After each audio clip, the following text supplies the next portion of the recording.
Hello दोस्तों, आप लोगों ने न्यूज़पेपर पढ़ा होगा, उसमें आशना चक्रवात के बारे में जाना होगा। तो आशना जो है अभी सौराष्ट्र में, गुजरात के सौराष्ट्र इलाके में आया हुआ है, रन जिसको कि कच्छ भी कहते हैं। तो ये जो है बहुत ज़्यादा भयानक है, और ये इसलिए इम्पॉर्टेंट है क्योंकि ये बहुत ज़्यादा जो है नेचुरल, मतलब क्या बोलते हैं, रेयर इवेंट है जो वहाँ पे आया है। हाँ, जो मॉनसून समय होता है वहाँ पे इस तरह की घटनाएं नहीं होती है कि यहाँ पे चक्रवात आए। तो ये जो है, इसमें दो क्वेश्चन है। पहला तो ये है कि जो नाम है चक्रवात का आशना, ये क्यों दिया गया, ये कैसे दिया जाता है। दूसरा है कि ये जो रेयरेस्ट फेनोमेना है, ये इवेंट है, ये जो है कैसे हुआ। तो हम देखते हैं सबसे पहले कि इसका जो नाम है आशना, ये किसने दिया। ये उर्दू वर्ड है, ये आपका दिया पाकिस्तान ने दिया है। पाकिस्तान ने दिया है। इसका मतलब क्या होता है आपका, the one to be acknowledged, the one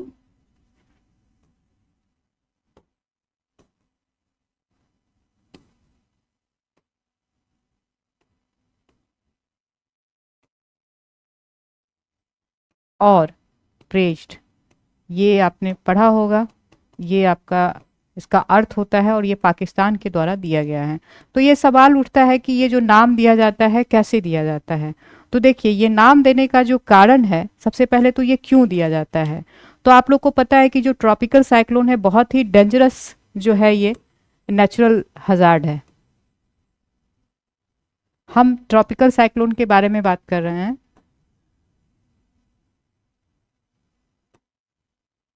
आपको पता है, साइक्लोन पढ़ा होगा तो साइक्लोन के बारे में थोड़ा देख लीजिए। दो तरह का साइक्लोन होता है ना, ट्रॉपिकल होता है और टेम्परेट होता है। तो जो ट्रॉपिकल साइक्लोन है, इसके बारे में हम लोग पढ़ रहे हैं कि 8 डिग्री से 15 डिग्री नॉर्थ लैटिट्यूड के बीच में आता है। इसके बारे में अच्छे से आपने पढ़ा होगा, या फिर बाद में देखेंगे, लेकिन अभी हम लोग इसके बारे में बात कर रहे हैं। और ये जो है आपका, ऐसा क्यों होता है, 0 डिग्री से 8 डिग्री के बीच में क्यों नहीं आता है, अगर पूछा जाए तो यहाँ पे कॉरियलिस फोर्स के बारे में पढ़ा होगा। कॉरियलिस फोर्स जो है वो वर्क करता है, जिसके कारण क्या है, जो ये है विंड है, ये ऊपर चला जाता है संवहनी धारा के रूप में, और ये जो है लो प्रेशर के रूप में नहीं आ पाता है। तो इसके बारे में हम लोग विस्तार से पढ़ेंगे। और ये कंडीशन नहीं बनने दिया जाता, इसलिए 0 से 8 डिग्री, 5 डिग्री के बीच में आप देखेंगे, 0 से 5 डिग्री के बीच में ये नहीं आता है। और मुख्य रूप से कहाँ आता है, ये सी सरफेस पे देखेंगे आता है। कहाँ कहाँ देखेंगे, जैसे अटलांटिक ओशियन में देखेंगे, ये आपका हरिकेन के नाम से जानते हैं, फिर टाइफून के नाम से जानते हैं, आपका चीन सागर है, वहाँ पे जापान में कहते हैं। तो इसी तरह से जो है ये ट्रॉपिकल साइक्लोन है। आपको ट्रॉपिकल साइक्लोन के बारे में पता होना चाहिए, ये बहुत इंपॉर्टेंट टॉपिक है आपके पेपर के लिए। और मुख्य रूप से आप देखेंगे कि बे ऑफ बंगाल में जो है इस समय में बहुत ज़्यादा आता है, और जो है अरेबियन सी के नीचे वाले पार्ट में भी आता है। लेकिन जहाँ पे हुई है ये घटना, पश्चिमी वेस्टर्न अरेबियन सी में, ये बहुत ज़्यादा रेयर फिनोमेना है। तो इसके बारे में देख लीजिएगा। हम लोग देख रहे हैं कि नामकरण, ये भी देखेंगे, यूपीएससी में क्वेश्चन पूछा हुआ है कि नामकरण जो है कैसे किया जाता है। आशना जो नाम है, ये क्यों रखा गया और क्यों किया जाता है। तो सबसे पहली बात तो मैंने कहा कि बहुत ही डेंजरस होता है, नेचुरल हजार्ड है ये, जिसमें कि बहुत सारी जीवन जाते हैं। और आपने देखा होगा, बहुत सारे लोग की डेथ हो गई, बहुत सारे लोगों को रीलोकेट किया गया, बहुत सारे वहाँ पे सुविधाएं पहुँचानी पड़ रही है। तो इसके पीछे जो मेन ये होता है कि कैसे हम जो है फास्टेस्ट जो है इसको कम्युनिकेट करें कि ये जो हजार्ड है ये काफ़ी खतरनाक है, और ये जो है वार्निंग सिस्टम एक डेवलप किया जाए। और पब्लिक अवेयरनेस बहुत इंपॉर्टेंट है, इसमें आपको पता होगा। जब भी आप पढ़ते होंगे कि कैसे हजार्ड का हम मैनेजमेंट करें और किस तरह से पहले से प्रिपेयर हो, तो इसके लिए आपको पहले पता होना चाहिए। ये सब भी आपका टॉपिक है। तो देखेंगे इसमें लिए पब्लिक अवेयरनेस जो है बहुत इंपॉर्टेंट होता है। अवेयरनेस होना चाहिए, फिर उसके लिए वो तैयार हो पाए, प्रिपेयर्ड हो पाए, किसी तरह का कोई कंफ्यूजन नहीं हो। तो इसलिए देखेंगे रीजनल बेस्ड पे उसका नाम चुना जाता है, जिस रीजन में आया है उसी के आधार पे वहाँ पे नाम चुना जाता है। तो प्रोसेस क्या है, प्रोसेस जो है WMO जो वर्ल्ड मेट्रोलॉजिकल जो ऑर्गेनाइजेशन है, वो उसने 5 कमेटियां बनाई हैं, बॉडी बनाए हैं, रीजनल बॉडी, उसको देख लीजिएगा। उसमें जैसे कि एक टाइफून की है, एक साइक्लोन की है, इसी तरह से 5 रीजनल कमिटीज़ हैं। इसमें प्री डेजिग्नेटेड लिस्ट होता है, पहले से जो है लिस्ट बना होता है। इसमें जो है एनुअल लेवल पे एक बैठक होती है और ये लिस्ट को रखा जाता है और लिस्ट में जो है उसको देखा जाता है कि कौन सा जो है अगला उसका नाम होगा। इसका एम क्या होता है? एम जो होता है आपका अंडरस्टैंडिंग एंड रिमेम्बरेंस, मतलब कि लोग समझें। मेन उसका मैंने आपको कहा कि जो चूंकि ये ऐसी घटना होती है जो कि कम समय में बहुत तेज बारिश होती है और इसने बहुत ज़्यादा जनजीवन को प्रभावित करता है। आपने उड़ीसा के साइक्लोन का नाम सुना होगा जिसने कितनी सारी जानें ली थी, जिसको सुपर साइक्लोन भी कहते हैं। तो ये इस कारण से इसका क्या है, इसका कि अंडरस्टैंडिंग, मतलब लोग समझें इसको और फैमिलियर हों वो उस रीजन से, इसके बारे में इस नाम का नामकरण किया जाता है। उसके बाद क्या होता है, या तो ये अल्फ़ाबेटिकल ऑर्डर में रहते हैं रीजन वाइज, या फिर कंट्री वाइज इसको दिया जाता है। लेकिन सबसे इंपॉर्टेंट क्या है, ये किसी इंडिविजुअल के नाम पे नहीं कि वहाँ के बहुत फेमस लोग हैं तो उसके नाम पे हम रख दें, ऐसा नहीं है। तो ये बहुत इंपॉर्टेंट है, कोई इंडिविजुअल नेम पर इसको नहीं रखा जा सकता है। ये वहाँ पे जो है कैसे डिसाइड किया जाता है ये हम लोग देखते हैं। तो ये सब जो है आपका रखने का प्रोसेस ये है। कमिटी डिसाइड करती है, साल में एक बार डेजिग्नेटेड कमिटी की बैठक होती है, उसके साल भर के लिए डिसाइड किया जाता है।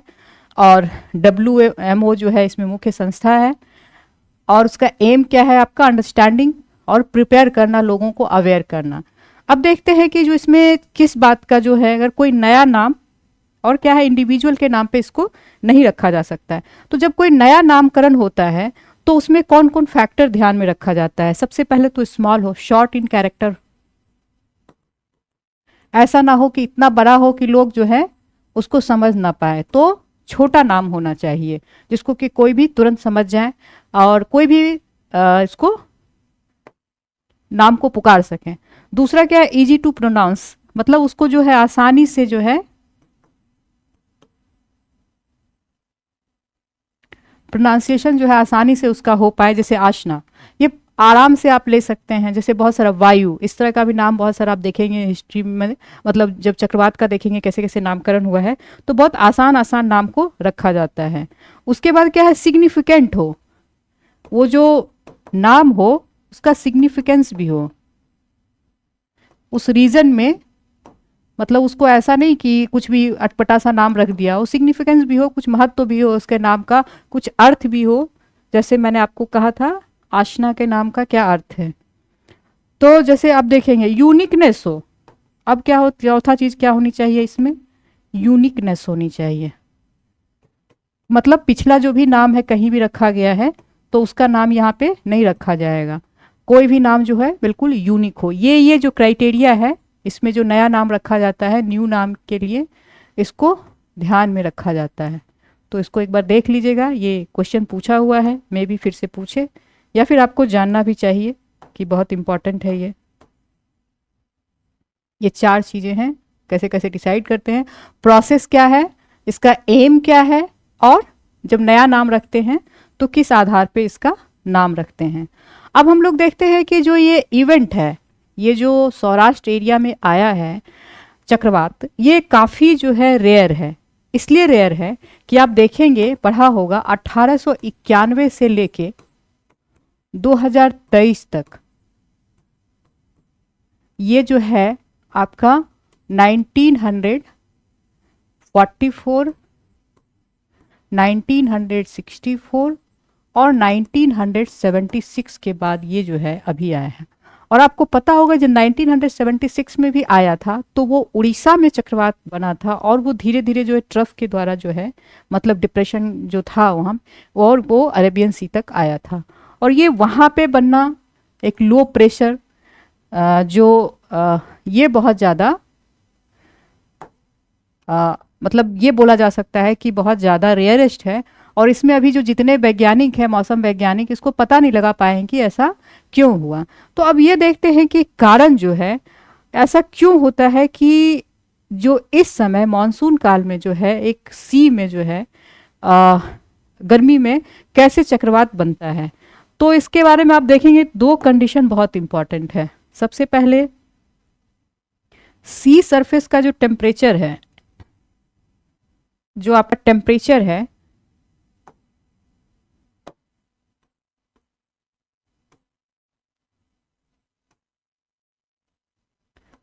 इसका जो है आपका 27 डिग्री से सेल्सियस से अधिक होना चाहिए।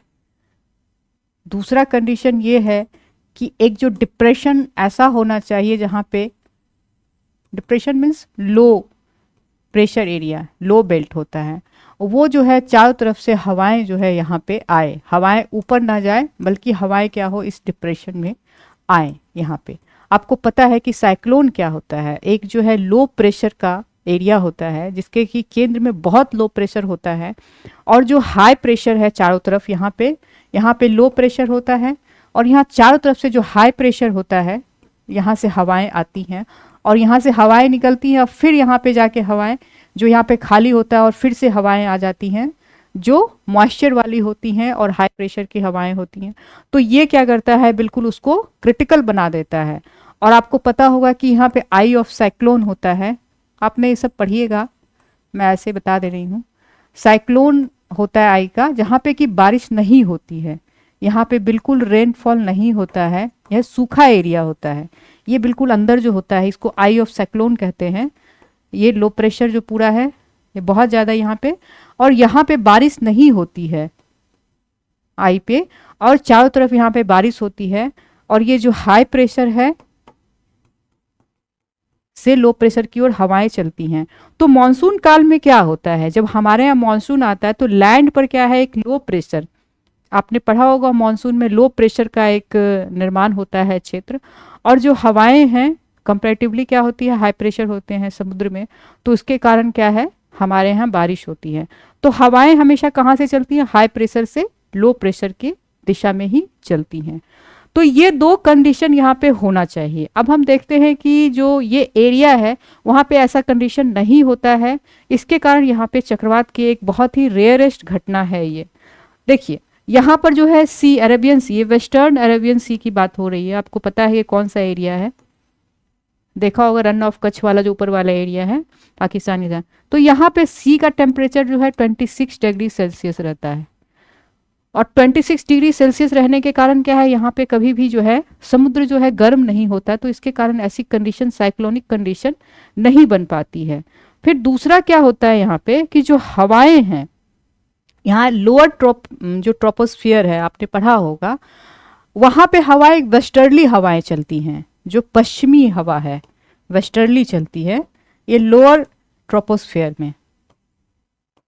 सब पढ़ रहे होंगे आप, लोअर ट्रोपोस्फियर जान रहे होंगे, जो क्षोभ मंडल है वहाँ पे, मतलब 5 किलोमीटर के नीचे यहाँ पे कौन सी चलती है, पश्चिमी हवाएं चलती हैं। और अपर ट्रोपोस्फियर में जब देखेंगे, यानी कि 9 किलोमीटर के ऊपर, देख लीजिएगा ट्रोपोस्फियर का कौन सा कितना से कितना किलोमीटर है, ये तो पता चल जाएगा आपको। तो यहाँ पे चलती है ईस्टर्ली हवा। ये क्या करती है, अब एक दूसरे का क्या करती है, ये एक दूसरे को काट देती है, सीयर इफेक्ट बनता है। वो जो है इतनी स्ट्रांग होती है, वर्टिकल होती है कि वहां पे जो है कभी भी नीचे नहीं गिरने देती है, बल्कि हवाएं क्या है एक दूसरे को काटती हैं और वो ऊर्ध्वाधर ही, मतलब वर्टिकल ही चलती हैं। तो इस तरह की कंडीशन जो है यहाँ पे आप देखेंगे, वेस्टर्न जो हमारा जो मतलब अरेबियन सी है वहाँ पे ऐसी कंडीशन होती है। और हवाएं कहाँ से आती हैं, जो आपका जो पेनिनसुला है, अरेबियन पेनिनसुला, वहाँ से ये हवाओं का इफेक्ट होता है। तो इसके कारण जो है ये कभी भी जो है यहाँ पे इस तरह का जो है कंडीशन ही नहीं बन पाता है कि हवाएं इतना ज़्यादा लो प्रेशर का जोन बने। और दूसरा कंडीशन ये कि वहाँ पे जो है हवाएं आए चारों तरफ से आ पाए, क्योंकि ये कंडीशन जो है ऊपर में ही हवाओं को काट देती है, तो ऊर्ध्वाधर हवाएं चलती रहती हैं और ये जो है आपका नीचे की ओर उनका डिप्रेशन में नहीं आ पाता है, मतलब इतना ज़्यादा लो प्रेशर में नहीं आ पाता। लेकिन ये कंडीशन बहुत ज़्यादा अभी जो हुआ है ये बड़ा अजीब है कि इस तरह का कंडीशन यहाँ लैंड पे बना है। और इसके लिए जो वैज्ञानिक है अभी क्लोजली मॉनिटरिंग कर रहे हैं, और जो आपका ग्लोबल वार्मिंग का इफेक्ट है, आप देख रहे हैं वेदर पे सब जगह अलग अलग तरीके से पड़ रहा है, तो इसमें भी देखा जा रहा है कि क्या इस पे भी ऐसा पड़ा है वेदर का ही इफेक्ट, मतलब ग्लोबल वार्मिंग का, या फिर जो हम कह सकते हैं कि जो आपका जो क्लाइमेट चेंज का इफेक्ट क्या ऐसा यहाँ पे पड़ा है। तो ये सब चीज़ें हैं। और उसके बाद जो एक तो दूसरी चीज़ की है, और जो साइक्लोनेजेसिस है, मतलब साइक्लोन का जो उत्पत्ति होती है उसके बारे में भी एक नया रिसर्च की ज़रूरत है कि कैसे यहाँ पे अरेबियन सी में डेवलप हुआ है। तो हालांकि लोग बोल रहे हैं कि ये जो है इस कारण से हुआ है, या कह सकते हैं कि मॉनसून इवेंट का जो है एक जो boreal summer intra seasonal oscillation जो है उसके कारण जो है ये लो प्रेशर जोन बना, ये वेस्टर्न पैसिफिक ओशियन जो है इसको फॉर्म किया, और जो है यही डीप डिप्रेशन जो है एक्सेप्शनली हेवी रेन में चेंज हो गया गुजरात में, और इसके कारण जो फ्लड आई।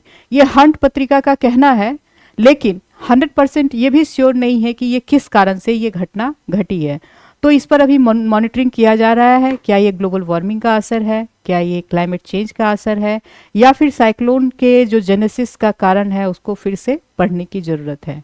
तो इस पे आप ध्यान दीजिएगा, अगली बार आएगा तो मैं फिर बताऊंगी, लेकिन साइक्लोन को बहुत अच्छे से कर लीजिएगा, खास करके इस संदर्भ में कि जो अरेबियन सी में साइक्लोन क्यों नहीं आते हैं, और अरेबियन सी में साइक्लोन आने का क्या अर्थ है, वहाँ पे किस तरह की असुविधा उत्पन्न होती है।